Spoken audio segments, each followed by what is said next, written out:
Hey guys, this is Neil Clements coming to you today, raw, unfiltered, and no fluff. And what we're going to be going through is house flipping versus land flipping. Which one reigns supreme? And we're going to be going from the perspective of a house flipper coming into land investing. Because there's also no secret that land flipping and land investing is becoming a lot more crowded. And it is because a lot of house flippers are making the switch from house flipping to land flipping. We'll hit that as well, why that's happening. So guys, let's get to it. So the first reason that house flippers are making the switch to land flipping is just because it's easier. There are no contractors to deal with in a lot of circumstances. There's no 3Ts, tenants, termites, trash. There's just so much easier when you talk about land investing. And also the geography, right? I mean, most house flippers are going to be within, say, an hour of where they live. A lot of land flippers that I know are doing several states away, including, all across the nation, right? Live in California, flip in North Carolina, etc., right? Live in Arizona, flip in New York. So land flipping, it's just easier. Now, it doesn't come without its challenges. Because it's easier, you also have a little bit more competition.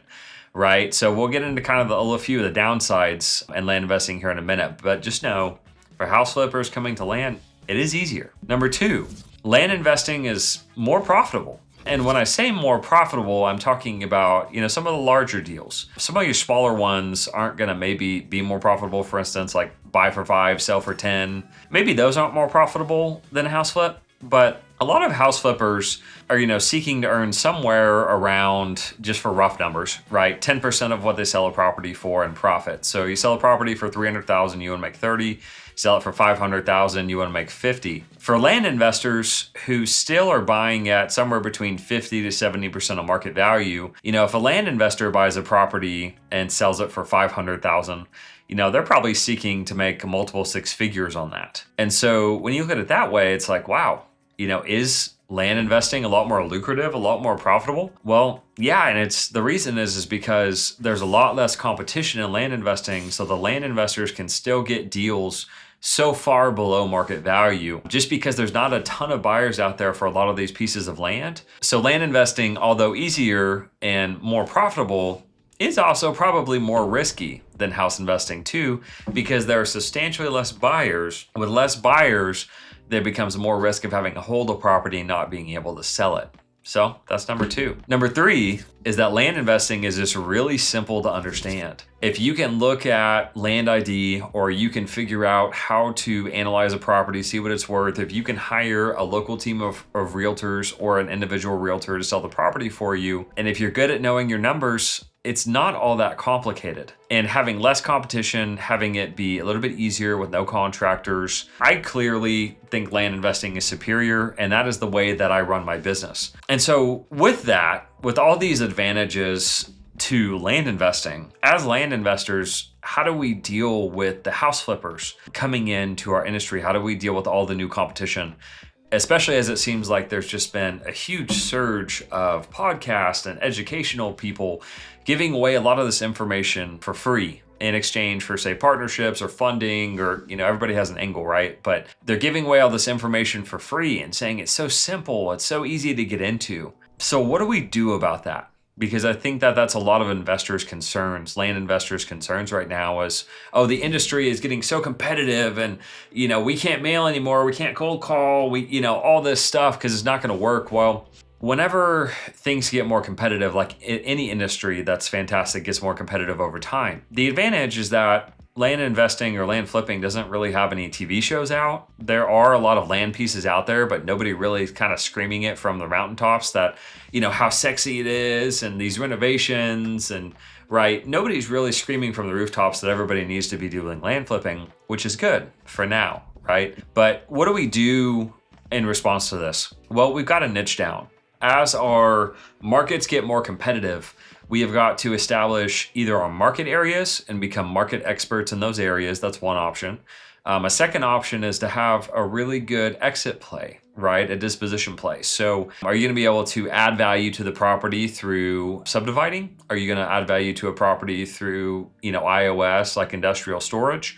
Are you going to be able to add value to a property by rezoning? A lot of the things out there that we have people teaching about are becoming more and more necessary. We've got to become more and more skilled. Or on the flip side of that, if we continue doing what we've always done, we just got to send more mailers. We got to send more marketing. We got to do more cold calls, texting, right? Whatever lead gen source you have, you're going to have to do more marketing to get the same amount of leads to make the same amount of money. And so then we look at return on ad spend, right? What is our return on ad spend going to be? Well, most successful house flippers would tell you, and this, some of the biggest coaches teach this, that a 4 to 5x return on your ad spend is like fantastic, right? In fact, you should be spending unlimited money above 4 to 5x return on your ad spend or your ROAS. And when you look at it that way, most land investors, even us, like seeking the bigger deals, our ROAS is 10, 15, 20x very easily, if not more.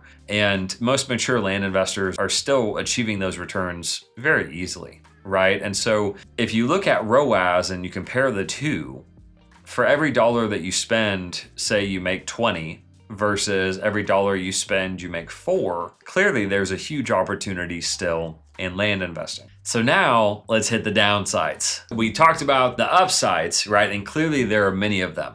But let's talk about the downsides. So what are the challenges of land investing, especially coming from house flipping? Funding. Gosh, funding is the biggest challenge. And so there is a huge network for house flippers, right? Whether you want to partner with private individuals, whether you want to have hard money, whether you just want to go to a bank and get a loan.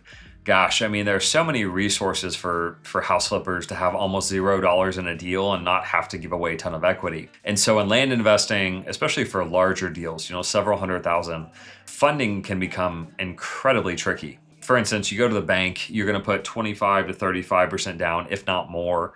You're going to pay probably a little premium on interest rate, prime plus 1, prime plus 2.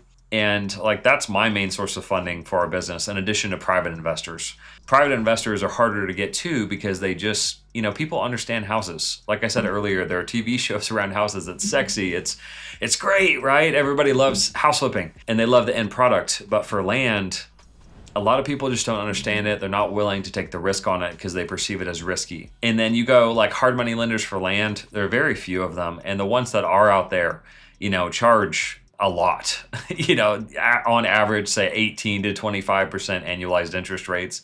Whereas hard money's, maybe half that in a lot of circumstances. And so, or you go with, say, a funder. A funder essentially is just splitting the profit with you or some kind of joint venture.